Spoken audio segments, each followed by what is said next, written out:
Hi, my name is Paramdeep Sani, and I am from Oracle's RackPack Cloud Innovation and Solution Engineering team.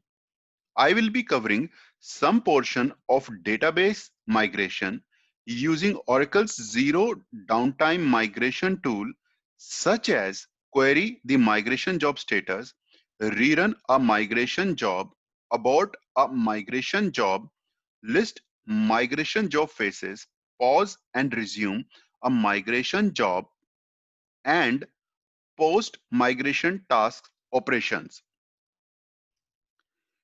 You can use ZDM CLI command to query the migration job status, resuming the migration job, and aborting the migration job.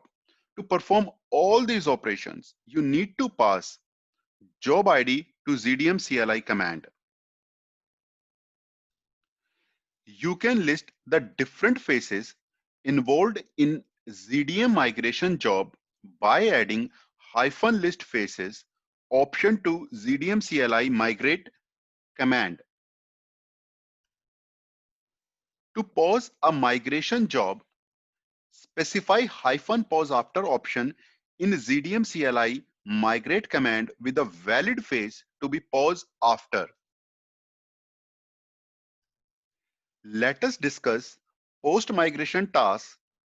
If the target is higher patch level than the source database patch level, then you must run data patch on the target database. For example, if your source database is at January 2019 bundled patch and target database is at July 2019 bundled patch, then you must run data patch on the target database. If the target environment is Exadata Cloud Service, then you must register the Exadata Cloud Service database using the dbas CLI register database command. Lifecycle operations such as patching and backup to keep the instance at latest and greatest patch level. Apply the patches either through console or command APIs provided by respective target platform. Enable the backup from console and ensure you are able to backup migrated database either through console or command APIs provided by respective target platform.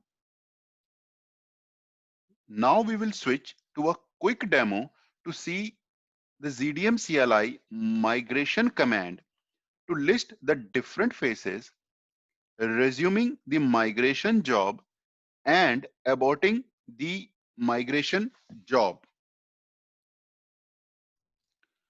-list phases option lists the phases involved in ZDM CLI migrate command in a given order.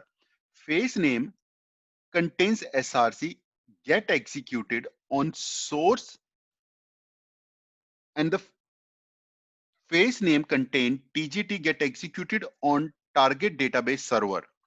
For example, ZDM get SRC info and ZDM get TGT info are the first two operations to be executed on respective servers in a given order. As mentioned earlier, -pause after is used to pause the migration job. In this example, we are pausing the job after executing ZDM configure DG SRC phase. You can also specify the -pause after option along with the phase name with the ZDM CLI resume command. You can resume the pause job by using ZDM CLI resume command. You can abort the job by using a ZDM CLI abort command